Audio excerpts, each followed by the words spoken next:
যাতায়াতের ব্যবস্থা করতে হবে না। আমি এখানে খাবার খেতে আসিনি, আমি পুরো রাজ্য ঘুরে দেখলাম তোমার রাজ্যের প্রজারা কেউ খুশি নেই। দুবেলা দুমুঠো কেউ খেতে পায় না, কান্নায় ভেসে যাচ্ছে পুরো রাজ্য। এর পরের বার এসে যদি তোমার রাজ্যের প্রজাদের কান্না দেখি, তাহলে কিন্তু এর পরিণাম খুবই খারাপ হবে। ঠিক আছে মহারাজ, আর কোনোদিন প্রজাদের মুখে কান্না দেখতে হবে না। আমি প্রজাদের খুব খুশি রাখবো। ঠিক আছে, তাই যেন হয়। সেনাপতি, আদেশ করুন জাহাপানা। আমার রাজ্যে প্রজারা কাঁদবে, সেটা আমি কোনোদিন মেনে নেব না। যাও, তুমি গ্রামে গ্রামে ধরিয়ে দাও, আমার প্রজারা যেন সর্বদা হাসি খুশি থাকে। আর যদি কেউ কাঁদে, তাকে বলে দিও তার মৃত্যুদণ্ড দেওয়া হবে।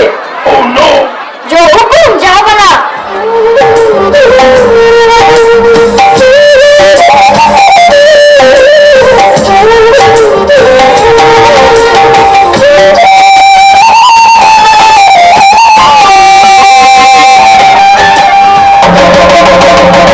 শোনেন শোনেন গ্রামবাসী, রাজামশাই একটি হুকুম দিয়েছেন যে আপনারা সর্বদা হাসি খুশি থাকবেন, কেউ কান্না করবেন না। আর যদি কেউ কান্না করেন, তাহলে তাকে মৃত্যুদণ্ড দেওয়া হবে।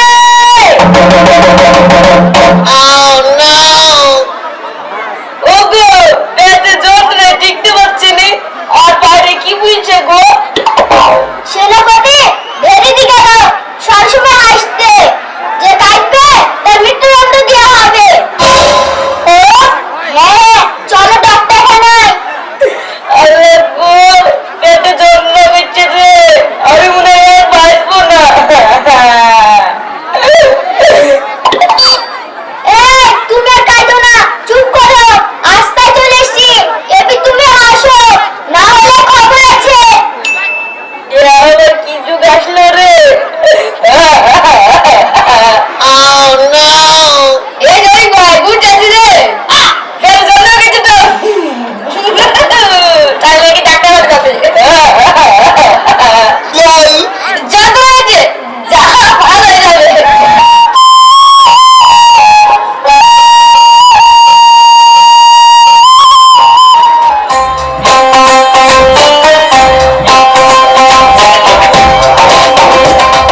সেনাপতি, যাও গিয়ে দেখে এসো রাচিদের ভাই মারা গেছে, ওখানে কেউ কান্না করছে কিনা।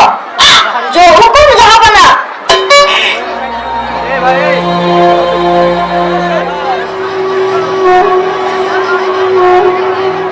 ভাই,